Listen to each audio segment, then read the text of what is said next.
Hello, Interior Alaska. Joe Cook here in the sports seat for you this evening. Hope you're having a good day. To make it better, we're going to talk about some sports right now. Your Alaska Gold Panthers were able to continue their momentum from the 18-6 drubbing of the San Francisco Seals on Tuesday last night at Ground Memorial. Both teams displayed some decent defense early on as the Seals and Panthers went scoreless in the first two innings.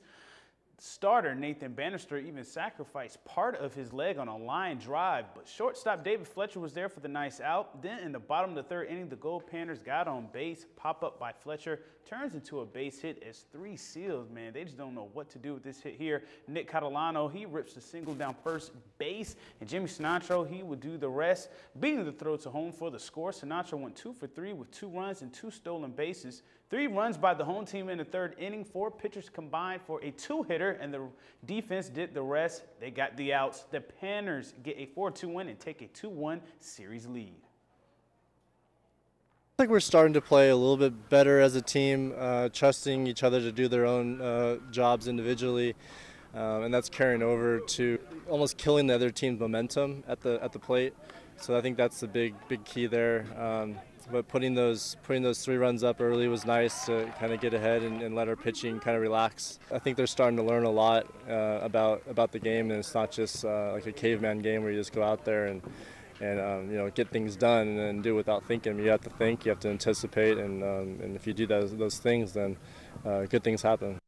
And the Gold Panthers won't be the only baseball game in town this weekend. The American Legion Midnight Sun Baseball Tournament starts Friday and runs through Sunday. Games will be on Arco and Marlin Field. The tourney will feature A and AA squads from East, West, and South Anchorage, Bartlett, Juneau, Eagle River, Chugiak, Wasilla, Diamond, and your Fairbanks 49ers. All games in the tournament are 7 innings.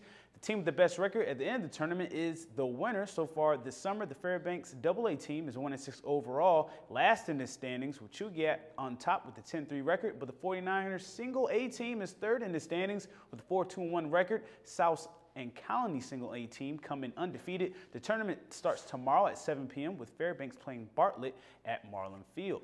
And the big Midnight Sun weekend is in less than 24 hours. Mike Schultz and I will be live at the 108th edition of the Midnight Sun baseball game.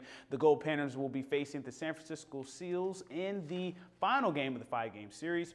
It marks the 54th time that the Panthers are hosting this historic game. The game starts at 10:30. Also, the American Legion Baseball Tournament will be going on as well this weekend at Arco and Marlin Field, as we mentioned earlier. And don't forget about the 3-on-3 basketball tournament in front of Sports Authority that Saturday morning at 11. And of course, the biggie, the Fairbanks Daily News Miner 31st Annual Midnight Sun Run, produced this year by the Fairbanks Resource Agency, is this Saturday at 10 p.m. Thousands are expected to be on hand for this 10K, which starts at the UAF Patty Center and ends inside Pioneer Park. Last year's winners were Steve Chu of Allison Air Force Base. He won the men's division in 32 minutes, 28 seconds, which was a new personal record for Chu. Jessica Yeaton, a Montana State University student from Anchorage, won the women's crown in just over 40 minutes. Also on hand for this weekend will be the Yukon 1000. The toughest riverboat race in the world will start at Pikes Landing Saturday morning at 11 a.m. 13 boats will compete for the $15,000 prize. The turnaround point this year will be in Caltech. The last reported prize for the halfway point was $5,000 and still growing. The drawing for the starting positions is tomorrow at 6 at Pikes Landing.